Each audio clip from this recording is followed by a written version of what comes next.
పరిశుద్ధమైన బైబిల్ గ్రంథంలోని సామెతల గ్రంథం 10వ అధ్యాయము 32వ వచన భాగాన్ని మనం గమనించినట్లయితే, నీతిమంతుని పెదవులు ఉపయుక్తములైన సంగతులు పలుకును, భక్తిహీనుల నోట మూర్ఖపు మాటలు వచ్చును. దేవుని ప్రజలారా, పరిశుద్ధమైన బైబిల్ గ్రంథంలో మనకు దేవుడు ఏ సంగతులు బోధిస్తున్నాడు? మొదటగా ఉపయుక్తములైన సంగతులు. ఇవి ఎవరి నోటి నుంచి వస్తాయంట?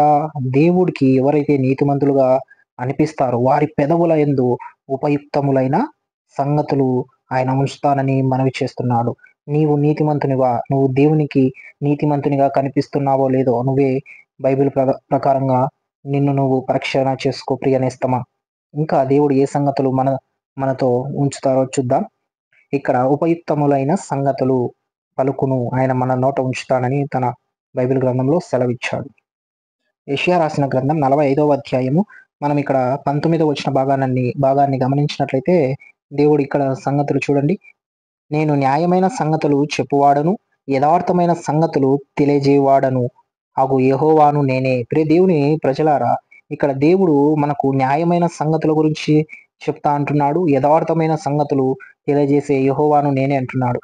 మనకు దేవుడు మొదటగా ఉపయుక్తములైన సంగతులు తెలియజేస్తానంటున్నాడు మనం నీతిమంతులు ఉంటే. ఇక్కడ న్యాయమైన సంగతులు, అలాగే యథార్థమైన సంగతులు, న్యాయమైన సంగతులు, యథార్థమైన సంగతులు మనతో తెలియజేస్తా అంటున్నాడు. మనం దేవునికి ఇష్టకరంగా జీవించాలి. దేవుని యందు విశ్వాసంతో, విధేయతతో ఆయనను వేడుకుంటే మనకు న్యాయమైన సంగతులు దేవుడు మన నోట ఉంచుతాడు, యథార్థమైన సంగతులు ఆయన మనకు తెలియజేసే దేవుడుగా ఉన్నాడు. అలాగే మూడవ మాటగా ఏ సంగతులు దేవుడు మనకు బయలుపరుస్తాడో తెలుసుకుందాం. పరిశుద్ధమైన బైబిల్ గ్రంథంలో మార్కు రాసిన సువార్త 4వ అధ్యాయము 2వ వచన భాగాన్ని చూడండి. ఆయన ఉపమాన రీతిగా చాలా సంగతులు వారికి బోధించుచు తన బోధలో వారితో ఇట్లా నేను దేవుని ప్రజలారా, ఉపమాన సంగతులు చాలా బోధించాడు ఆయన. అంటే పరలోక సంబంధమైన సంగతులు, బోధకు విషయమైన సంగతులు ఆయన తన శిష్యులతో బోధించడం అయితే జరిగింది. ఆయన ఉపమాన రీతిగా చాలా సంగతులు, అంటే ఉపమానం ఎలా చేయాలి, పరలోకము యొక్క సంబంధమైన సంగతులు ఆయన తెలియజేయడం అయితే జరిగింది. మొదటగా ఆయన ఉపయుక్తములైన సంగతుల గురించి తెలియజేస్తా అన్నాడు. న్యాయమైన, యథార్థమైన సంగతులు రెండవదిగా తెలియజేసే దేవుడు.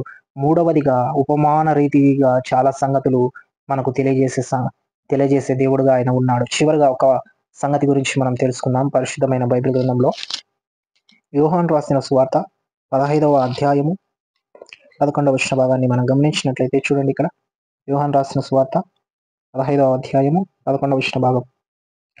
మీ యందు నా సంతోషము ఉండవలెననియు, మీ సంతోషము పరిపూర్ణము కావాలననియు ఈ సంగతులు మీతో చూపుచున్నాను. దేవుని ప్రజలారా, సంతోషముగా మన జీవితం ఉండాలంటే, పరిపూర్ణంగా మనం సంతోషించాలంటే దేవుడు ఈ సంగతులు, అంటే సంతోషానికి సంబంధమైన సంగతులు దేవుడు ఏ విధంగా మనం దేవుని మాటలు వింటే మన జీవితంలో సంతోషం ఉంటుంది, సమాధానం ఉంటుంది అని, పరిపూర్ణమైన సంతోషం మన జీవితంలో ఉండాలంటే ఏ విధంగా దేవుడు మనం జీవించాలో అలాంటి సంతోషకరమైన సంగతులు మనతో తెలియజేసే దేవుడుగా ఉన్నాడు. దేవుని ప్రజలారా, దేవునికి నువ్వు ఇష్టకరంగా ఉండి ఆయన సహాయం కోసం నువ్వు ప్రార్థిస్తూ దేవుని వేడుకుంటుంటే, ఆయన ఎందుకు విధేయతతో ఆధారపడి దేవుడు నీకు ఇలాంటి సంగతులు బయలుపరుస్తా అంటున్నాడు. దేవుడు నీ ప్రార్థనలు, మొరలు ఆలకించి నీ జీవితంను అద్భుత రీతిగా నడిపిస్తూ చాలా గొప్ప సంగతులు నీకు దేవుడు తెలియజేస్తానంటున్నాడు. దేవుని ప్రజలారా, ఈ విధంగా దేవునికి నువ్వు అద్భుత రీతిగా ఉండాలంటే, ఆయనకు ఇష్టకరంగా జీవిస్తేనే ఇలాంటి సంగతులు బైబిల్ ద్వారా నువ్వు తెలుసుకోగలవు. దేవుడి మాటలు దీవించుగాక. Amen. Thank you. God bless you.